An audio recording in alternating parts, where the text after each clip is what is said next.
नमस्कार दोस्तों, digital India take में आपका स्वागत है। दोस्तों, आज की इस वीडियो में हम बात करने वाले हैं रेलवे एएलपी में जो टेक्निकल इलेक्ट्रॉनिक मैकेनिक है उसके मॉक टेस्ट नंबर 4 के बारे में, जिसमें मैं आपके लिए टॉप 20 क्वेश्चंस लेकर आया हूँ। तो दोस्तों, इस पूरे सेट को लगाइए और देखिए इसमें आपके कितने नंबर बन रहे हैं। साथ ही दोस्तों, अभी तक जिन्होंने मेरे चैनल को सब्सक्राइब नहीं किया है तो प्लीज़ चैनल को सब्सक्राइब करके बेल आइकन दबाना ना भूलें। चलिए स्टार्ट करते हैं। फर्स्ट क्वेश्चन है दोस्तों, सीबी विन्यास में के बारे में आपको बताना है इनमें से कौन सा सही है।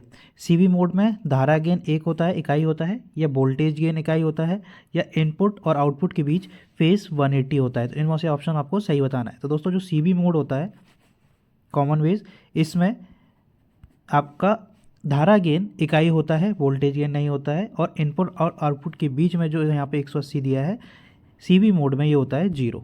तो यहाँ पर आपका केवल फर्स्ट वाला आंसर सही होगा, जहाँ पर आपका करंट गेन इकाई होता है यानी 1 होता है, वोल्टेज गेन इकाई नहीं होता है, इनपुट और आउटपुट के बीच फेज है वो 0 होता है सीबी मोड में, 180 जो होता है वो होता है कॉमन एमीटर वाले में यानी कि सीई मोड में।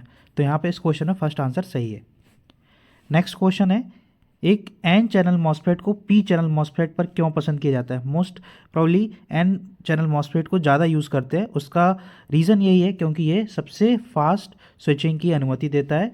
तो यहाँ पर आपका फर्स्ट आंसर सही होगा, एन चैनल मॉसफेट जो है वो फास्ट स्विचिंग की स्पीड देता है। नेक्स्ट क्वेश्चन है, एफईटी बताना है क्या होता है। तो दोस्तों, एक एफईटी क्या डिवाइस है। हाई इनपुट वोल्टेज, कम इनपुट करंट, कम इनपुट इम्पीडेंस वोल्टेज, या हाई इनपुट इम्पीडेंस करंट। दोस्तों, एफईटी है एक वोल्टेज कंट्रोल डिवाइस है। एफईटी और मॉसफेट एक आपका वोल्टेज कंट्रोल डिवाइस है और जिसका इनपुट इम्पीडेंस आपका हाई होता है। तो यहाँ पर आपका फर्स्ट आंसर सही है, उच्च input impedance end voltage control device. ठीक है, तो ये आपका फर्स्ट आंसर सही होगा। नेक्स्ट क्वेश्चन है, इन्हांसमेंट मोड में मौजूद है। इन्हांसमेंट जो मोड होता है वो किस में होता है, टनल, पिन, जेफीटी या मॉसफेट। तो जो वो आपका फोर्थ आंसर सही होगा, इसमें मॉसफेट होता है जो, उसमें आपके इन्हांसमेंट मोड होता है। तो फोर्थ आंसर यहाँ पे सही होगा। नेक्स्ट क्वेश्चन है, ई मॉसफेट का वोल्टेज गेन शून्य हो जाता है तो अपवाहिका धारा यानी कि ड्रेन करंट क्या होती है। दोस्तों, अगर उसका गेट वोल्टेज को शून्य कर दिया जाए तो वहाँ पर उसकी आपकी ड्रेन करंट भी शून्य हो जाती है। तो यहाँ पे थर्ड आंसर एकदम सही होगा। नेक्स्ट है, ट्रांजिस्टर अभिनति को किसके द्वारा प्रदान किया जाता है। इसमें कैसे इसको किया जाता है। ट्रांजिस्टर में जो बाइसिंग की जाती है अभिनति को, उसमें बाइसिंग कौन सी होती है, बैटरी से, डायोड से, जनरेटर से, या अभिनति यानी कि वाइसिंग सर्किट। तो दोस्तों, इसका सही आंसर है वाइसिंग सर्किट। फर्स्ट आंसर सही होगा। ट्रांजिस्टर अभिनति को अभिनति परिपथ द्वारा प्रदान किया जाता है यानी कि वाइसिंग सर्किट।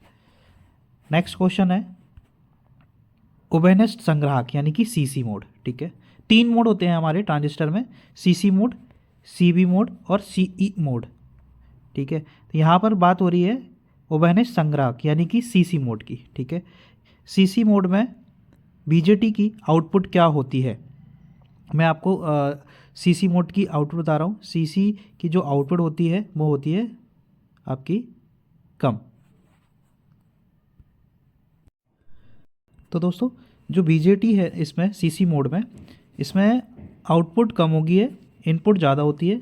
सीबी में अपोजिट होता है, इनपुट कम होती है, आउटपुट ज़्यादा होता है। तो यहाँ पे फिलहाल इस क्वेश्चन के लिए जो सही आंसर होगा फर्स्ट होगा।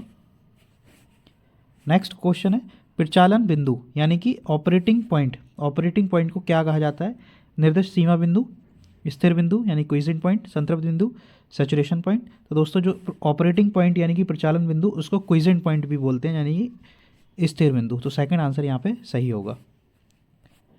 नेक्स्ट क्वेश्चन है, संतृप्ति क्षेत्र में, संतृप्ति क्षेत्र क्या होता है आपका, सैचुरेशन, काम करते समय ट्रांजिस्टर कैसे वर्क करता है, और विच्छेदन। ठीक है, विच्छेदित क्षेत्र में यानी कट ऑफ में कैसे काम करता है। तो कट ऑफ और सैचुरेशन में बताना है।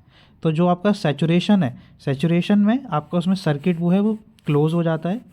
ठीक है, तो यहाँ पे वो बंद स्विच की तरह काम करेगा, और विच्छेद यानी कट ऑफ के रेंज में वो उसका स्विच ओपन रहता है, तो वो एक खुला स्विच की तरह काम करेगा। तो यहाँ पर उसका सही आंसर जो होगा फोर्थ वाला आंसर सही होगा इस क्वेश्चन के लिए। ठीक है, सैचुरेशन में जो ट्रांजिस्टर है बंद स्विच की तरह काम करता है, जबकि कट ऑफ में एक ओपन स्विच यानी खुला स्विच की तरह काम करता है। नेक्स्ट क्वेश्चन है, डार्लिंगटन जोड़े का प्रयोग निम्न में से किसके लिए किया जाता है? तो दोस्तों इसका सही आंसर होगा विकृति के लिए, शक्ति एम्पलीफिकेशन के लिए, वाइड बैंड वोल्टेज के लिए, इम्पीडेंस के लिए। तो सही आंसर है फोर्थ वाला, प्रतिबाधा मिलान के लिए डार्लिंगटन जोड़े का यूज़ किया जाता है। इसमें 2 ट्रांजिस्टर का यूज़ किया जाता है, जिसमें जो दूसरा ट्रांजिस्टर की इनपुट है उसको पहले ट्रांजिस्टर की आपके एमीटर से जोड़ा जाता है। नेक्स्ट क्वेश्चन है, यदि अल्फ़ा का वैल्यू 0.98 है तो बीटा की वैल्यू बतानी है। तो एक फार्मूला बेस्ड है, तो बीटा का जो फार्मूला होता है अल्फ़ा अपॉन में 1 माइनस अल्फ़ा। ठीक है, तो आप वैल्यू रखेंगे 0.98 अपॉन में 1 माइनस 0.98, तो नीचे हो गया 0.02 डिवाइड, इसको किससे करना है 0.98 से, तो 49 आंसर आ जाएगा आपका। बीटा का फार्मूला क्या है, alpha upon 1 minus alpha. First answer सही होगा। नेक्स्ट क्वेश्चन है, जब एमीटर समांतर में जोड़ा जाता है, ठीक है, जब एमीटर को समांतर में जोड़ा जाता है तो ये क्या होता है उस कंडीशन में?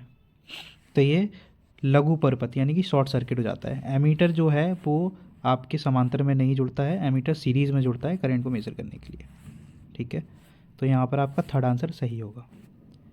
नेक्स्ट क्वेश्चन है, निम्न में से किस घरेलू उपकरण के लिए चुंबक यानी मैग्नेट का यूज़ होता है? कॉलिंग घंटी, पंखा, वॉशिंग मशीन, सभी। तो दोस्तों इस एक जनरल क्वेश्चन है जो आजकल सभी को पता होगा, जिसमें चुंबक है वो सभी में यूज़ होती है, तो यहाँ पर सही आंसर होगा फोर्थ। इन चारों में चुंबक का यूज़ किया जाता है।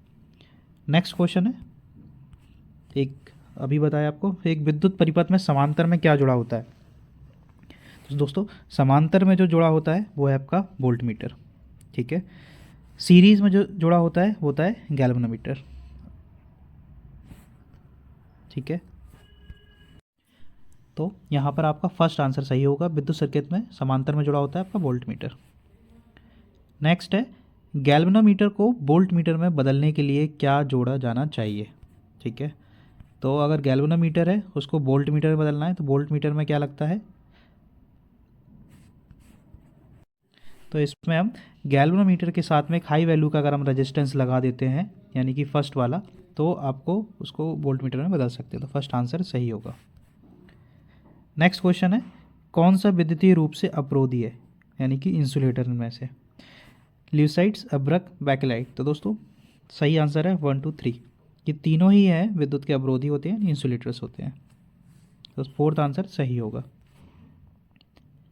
नेक्स्ट है, एक चल कुंडल गैल्वेनोमीटर यानी कि मूविंग कॉइल गैल्वेनोमीटर को के प्रतिरोध को प्रदान करने वोल्ट मीटर में चेंज करना है। अभी एक क्वेश्चन रिसेंटली किया है हमने, तो आपको सीरीज़ में बड़े मूल्य का रेजिस्टेंस लगा दो तो उसको वोल्ट मीटर में परिवर्तित कर सकते हैं। नेक्स्ट क्वेश्चन है, एक्सेल में टेक्स्ट को जोड़ने के लिए किस प्रतीक का यूज़ किया जाता है? दोस्तों यहाँ पर सही आंसर है एंड, यानी कि इसका यूज़ होता है न्यूमेरिक को जोड़ने के लिए प्लस का और टेक्स्ट को जोड़ने के लिए एंड का। तो आपका थर्ड आंसर सही होगा। संबंधित फाइलों के संग्रह को क्या कहते हैं? ये इंपॉर्टेंट क्वेश्चन है, काफ़ी बार एग्जाम में पूछा गया, डेटाबेस बोलते हैं। फोर्थ आंसर सही होगा। माइक्रोसॉफ्ट एक्सेल में कौन सा एक मान्य फंक्शन नहीं है? एक्सेल में कौन सा फंक्शन नहीं होता है? सम होता है, एवरेज होता है, फाइंड भी होता है, मर्ज फंक्शन नहीं होता है। फोर्थ आंसर सही होगा। तो दोस्तों ये थे आज के टॉप 20 इंपॉर्टेंट क्वेश्चंस। इस पूरे सेट को लगाइए, देखिए आपके इसमें कितने नंबर बने।